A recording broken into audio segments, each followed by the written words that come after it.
Hello दोस्तों, भक्ति time video में आप सभी का स्वागत है। और आज मैं सुनाने जा रही हूँ तीज व्रत की कथा। ध्यान से सुने। भाद्रपद मास की शुक्ल पक्ष की तृतीया को हरितालिका तीज का त्यौहार मनाया जाता है। इस दिन सुहागन महिलाएं पति की लंबी उम्र के लिए व्रत रखती हैं। इस साल हरितालिका तीज का त्यौहार 6 सितंबर शुक्रवार 2024 को मनाया जाएगा।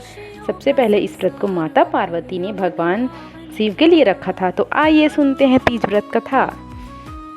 इस व्रत की महात्म्य की कथा भगवान शिव ने पार्वती जी को उनके पूर्व जन्म का स्मरण कराने के मकसद से इस प्रकार से कही थी। गौरी पर्वतराज हिमालय के गंगा के तट पर तुमने अपनी बाल्यावस्था में अधोमुखी होकर घोर तप किया था। इस अवधि से तुमने अन्न न खाकर केवल हवा का ही सेवन किया था।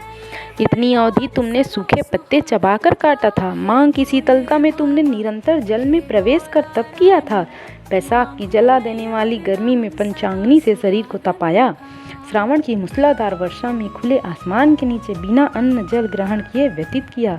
तुम्हारे इस कष्टदायक तपस्या को देखकर तुम्हारे पिता बहुत दुखी और नाराज होते थे। तब एक दिन तुम्हारी तपस्या और पिताजी की नाराजगी को देखकर नारद जी तुम्हारे घर पधारे। तुम्हारे पिता द्वारा आने का कारण पूछने पर नारद जी बोले, हे गिरिराज, मैं भगवान विष्णु के भेजने पर यहाँ आया हूँ। आपकी कन्या की घोर तपस्या से प्रसन्न होकर वह उससे विवाह करना चाहते हैं। इस बारे में मैं आपकी राय जानना चाहता हूँ। नारद जी की बात सुनकर पर्वतराज अति प्रसन्नता के साथ बोले, श्रीमान, यदि स्वयं विष्णु मेरी कन्या का वरण करना चाहते हैं तो मुझे क्या आपत्ति हो सकती है। वे तो साक्षात ब्रह्मा हैं। यह तो हर पिता की इच्छा होती है कि उसकी पुत्री सुख संपदा से युक्त पति के घर की लक्ष्मी बने। नारद जी तुम्हारे पिता की स्वीकृति पाकर विष्णु के पास गए और उन्हें विवाह होने का समाचार सुनाया। परंतु जब तुम्हें इस विवाह के बारे में पता चला तो तुम्हारे दुख का ठिकाना ही नहीं रहा। तुम्हें इस प्रकार से दुखी देखकर तुम्हारी एक सहेली ने तुम्हारे दुख का कारण पूछने पर तुमने बताया, मैंने सच्चे मन से भगवान शिव का वरण किया है, किंतु मेरे पिता ने मेरा विवाह विष्णु जी के साथ तय कर दिया है। मैं विचित्र धर्म संकट में हूँ। अब मेरे पास प्राण त्याग देने के अलावा कोई और उपाय नहीं बचा। तुम्हारी सखी बहुत ही समझदार थी। उसने कहा, प्राण छोड़ने का यह कारण ही क्या है। संकट के समय धैर्य से काम लेना चाहिए। भारतीय नारी के जीवन की सार्थकता इसी में है कि जैसे मन से पति के रूप में एक बार वरण कर लिया, जीवन पर्यंत उसी से निर्वाह करे। सच्ची आस्था और एक निष्ठा के समक्ष तो भगवान श्री असहाय हैं। मैं तुम्हें घनघोर वन में ले चलती, जो साधना थल भी है और जहाँ तुम्हारे पिता तुम्हें खोज भी नहीं पाएंगे। मुझे पूर्ण विश्वास है कि ईश्वर अवश्य ही तुम्हारी सहायता करेंगे। तुमने ऐसा ही किया। तुम्हारे पिता तुम्हें घर में ना पाकर बड़े विचित्र और दुखी हुए। वह सोचने लगे कि मैंने तो विष्णु जी से अपनी पुत्री का विवाह तय कर दिया है। यदि भगवान विष्णु बारात लेकर आ गए और कन्या घर पर नहीं मिली तो बहुत अपमान होगा। ऐसा विचार कर पर्वतराज ने चारों ओर तुम्हारी खोज शुरू करवा दी। इधर तुम्हारी खोज होती रही, इधर अपनी सहेली के साथ नदी के तट पर एक गुफा में मेरी आराधना में लीन रहने लगी।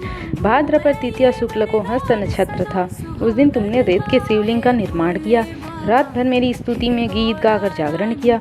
तुम्हारे इस कठोर तपस्या के प्रभाव से मेरा आसन हिल उठा और मैं शीघ्र ही तुम्हारे पास पहुंचा और तुमसे वरदान मांगने को कहा। तब अपनी तपस्या के फलीभूत मुझे अपने समक्ष पाकर तुमने कहा, मैं आपको सच्चे मन से पति के रूप में वरण कर चुकी हूँ। यदि आप सचमुच मेरी तपस्या से प्रसन्न होकर यहाँ पधारे हैं तो मुझे अपनी अर्धांगिनी के रूप में स्वीकार कर लीजिए। तब तथास्तु कहकर मैं कैलाश पर्वत पर लौट गया। प्रातः होते ही तुमने पूजा की समस्त सामग्री नदी में प्रवाहित करके अपनी सुखी सहित व्रत का वरण किया। इसी समय गिरिराज अपने बंधु बांधवों के साथ तुम्हें खोजते हुए वहां पहुंचे। तुम्हारी दशा देखकर अत्यंत दुखी हुए और तुम्हारी इस कठोर तपस्या का कारण पूछा। तब तुमने कहा, पिताजी, मैंने अपने जीवन का अधिकांश वक्त कठोर तपस्या में बिताया है।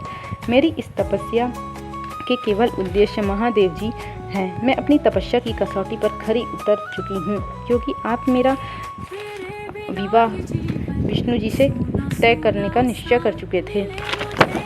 इसलिए मैं अपने आराध्य की तलाश में घर से चली गई। अब मैं आपके साथ घर इसी शर्त पर चलूंगी कि आप मेरा विवाह महादेव जी के साथ करेंगे। पर्वतराज ने तुम्हारी इच्छा स्वीकार कर ली और तुम्हें घर वापस ले आए। कुछ समय बाद उन्होंने पूरे विधि विधान के साथ हमारा विवाह किया। भगवान शिव ने आगे कहा, हे पार्वती, भाद्रपद की शुक्ल तृतीया को तुमने मेरी आराधना करके जो व्रत किया था, उसी के परिणाम स्वरूप हम दोनों का विवाह संभव हो सका। इस व्रत का महत्व यह है कि मैं इस व्रत को पूर्ण निष्ठा से करने वाली प्रत्येक स्त्री को मनोवांछित फल देता हूँ।